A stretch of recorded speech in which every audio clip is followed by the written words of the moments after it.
भारत के खिलाफ खड़े हुए यूरोपीय देश, जयशंकर ने एक साथ सबको लपेटा।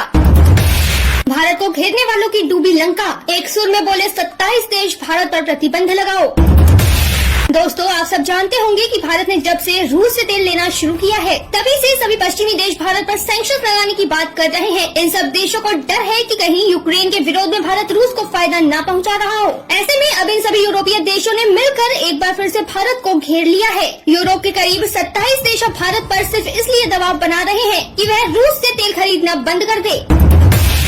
कुछ दिनों पहले ये रिपोर्ट सामने आई थी कि भारत दुनिया में तेल खरीदने वाला दूसरा सबसे बड़ा देश बन गया है और रूस भारत को तेल देने वाला सबसे पहला एक्सपोर्टर है। जबकि पहले तक भारत रूस से अपनी जरूरत का बहुत कम या यूं कहीं कि नाम मात्र ही तेल खरीदा करता था, लेकिन जब से रूस ने भारत को बड़े ऑफर के साथ अपना सस्ता तेल दिया है, तब से भारत ने भी रूसी तेल आयात को अधिक कर दिया है। जिसके बाद से सब यूरोपीय देश भारत पर यह आरोप लगा रहे हैं कि भारत ने रूस से तेल खरीद कर उस पर लगे प्रतिबंधों का उल्लंघन किया है। और तो और अब ये सब देश मिलकर भारत पर प्रतिबंध लगाने पर अड़ गए हैं। पर क्या होगा अगर भारत पर प्रतिबंध लगा दिया गया? क्या भारत रूस के साथ अपने व्यापार को जारी रखेगा या प्रतिबंधों के डर से उसे तेल लेना बंद कर देगा? दोस्तों, पश्चिमी देशों ने भारत को एक बार नहीं बल्कि कई बार रूस की वजह से कटघरे में खड़ा किया है, लेकिन फिर भी भारत में कोई बदलाव नहीं आया। तो ऐसे में अब ये सब देश इतने ज्यादा भड़क चुके हैं कि ये भारत के खिलाफ बहुत जल्द कोई बड़ा फरमान जारी कर सकते हैं।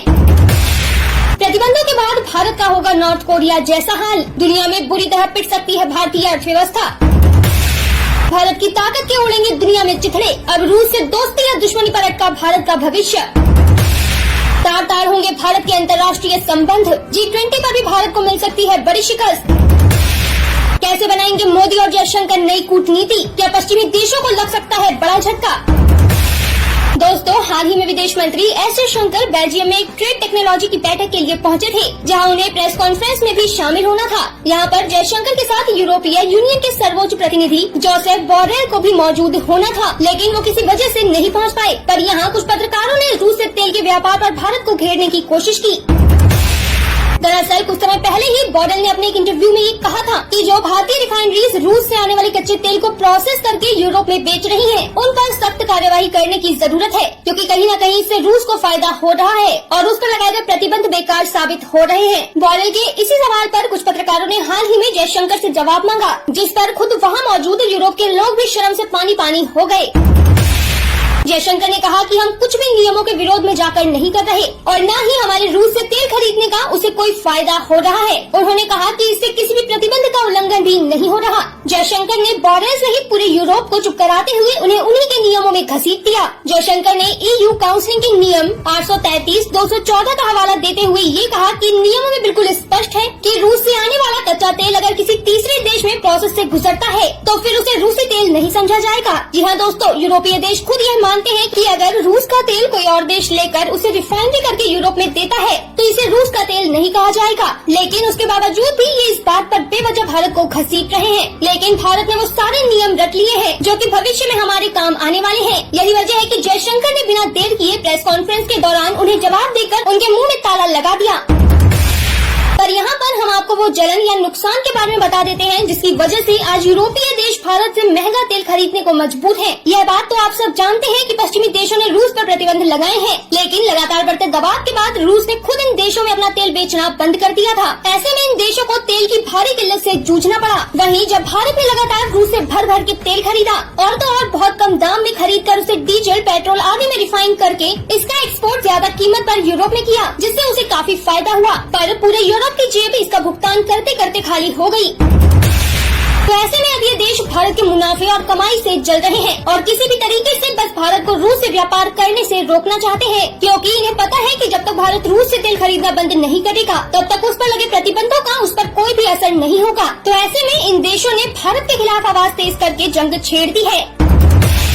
पर आज जो भी हालात दुनिया में बने हैं, करीब आधे से ज्यादा दुनिया तेल की किल्लत से जूझ रही है। इन सब की जिम्मेदारी यूरोपीय देश और अमेरिका ही है। पर क्या आपके हिसाब से यह सब देश मिलकर भारत का कुछ बिगाड़ पाएंगे या फिर भारत इन सबको एक साथ संभाल लेगा? आखिर इस पर आपका क्या कहना है? कमेंट में जरूर बताएं। पर यहाँ पर हम आपको बता दें कि भारत और रूस से तेल खरीदना भले ही दुनिया को उसे फायदा पहुँचाना लगता है, लेकिन हकीकत यह है कि भारत अपने फायदे को ध्यान में रखकर सिर्फ रूस से तेल खरीद रहा है। और फिर रूस ने खुद भारत को ये कहा था कि उसे भारत से हो रहे व्यापार से कुछ खास फायदा नहीं हो रहा। जी हाँ दोस्तों, आपको याद होगा कि हाल ही में रूस ने भारत से ये कहा था कि वो अपनी करेंसी यानी कि रुपए में भुगतान न करके युआन में इसका भुगतान करे। इस समय रूस डॉलर का इस्तेमाल नहीं कर सकता और भारत से वो कुछ ज्यादा आयात करता नहीं है, तो ऐसे में उसके पास जितना भी भारतीय रुपया रखा हुआ है वो उसके लिए कुछ खास उपयोगी नहीं होगा, क्योंकि अभी भारतीय करेंसी को दुनिया के ज्यादातर देशों में व्यापार के लिए इस्तेमाल नहीं किया जाता, जिसकी वजह से रूस इसका इस्तेमाल अन्य देशों से व्यापार में नहीं कर सकता। जबकि युआन यानी कि चीन की करेंसी आज दुनिया के कुछ देशों में एक्सेप्ट की जाती है, जिससे व्यापार करना रूस के लिए फायदेमंद साबित होगा। ऐसे में वो चाहता है कि भारत अपने रुपए को युआन में कन्वर्ट करके उसे दे दे। हालांकि अभी तक भारत ने इस पर कोई भी प्रतिक्रिया नहीं दी है, लेकिन हो सकता है कि भारत रूस को भुगतान करने के लिए कोई और जुगाड़ निकाल ले, पर ये युआन ही होगा, इस पर कुछ भी नहीं कहा जा सकता, क्योंकि कुछ समय पहले रूस ने भारत को ये कहा था कि वो व्यापार का भुगतान युआन में करे, जिसे भारत ने साफ मना करके दिरहाम में रूस के साथ व्यापार किया था। और अब भी भारत रूस के साथ व्यापार को जारी रखने के लिए एक नई कूटनीति तैयार करेगा, लेकिन रूस के साथ अपने व्यापार को नहीं रोकेगा। लेकिन अगर भारत रूस से लगातार व्यापार करता रहा तो इससे हमारे देश में होने वाले G20 सम्मेलन पर भी फर्क पड़ सकता है। दोस्तों, ये बात तो जग जाया है कि आज अमेरिका और यूरोप सीधे तौर पर यूक्रेन का समर्थन करते हैं, जो कि भारत को भी अपनी तरफ करने के लिए कई बार दबाव बना चुके हैं। इन देशों ने G20 बैठकों में शुरू से ही यूक्रेन युद्ध मुद्दे पर भारत को घेरने की कोशिश की है, लेकिन ये तो हमारी कूटनीति है, जिसकी वजह से अभी तक ये सब हमें रूस से अलग करने में कामयाब नहीं हो सके। पर अब G20 सम्मेलन जो कि सितंबर को दिल्ली में होने वाला है, इसमें कई देश इस बात का अंदेशा जता रहे हैं कि पश्चिमी देश मिलकर भारत को आरिया पार होने की बात करेंगे। एक तरफ जहां कई देश शुरुआत से ही यह कह रहे हैं कि भारत रूस की तरफ है, तो वहीं अभी तक भारत ने रूस की तरफ होने का कोई भी ऐलान नहीं किया है। ऐसे में पश्चिमी देशों का दबाव भारत पर लगातार बढ़ रहा है कि वो यूक्रेन के पक्ष में रूस का विरोध करे, जिसके लिए वो किसी न किसी तरीके से हमें घेरने की कोशिश कर रहे हैं। आखिर आपका इस पूरे मामले पर क्या कहना है? क्या भारत रूस यूक्रेन युद्ध खत्म करवाने में अपनी अहम भूमिका निभा सकता है? इस पर अपनी राय कमेंट में जरूर बताएं और वीडियो को लाइक करके चैनल को सब्सक्राइब करना ना भूलें।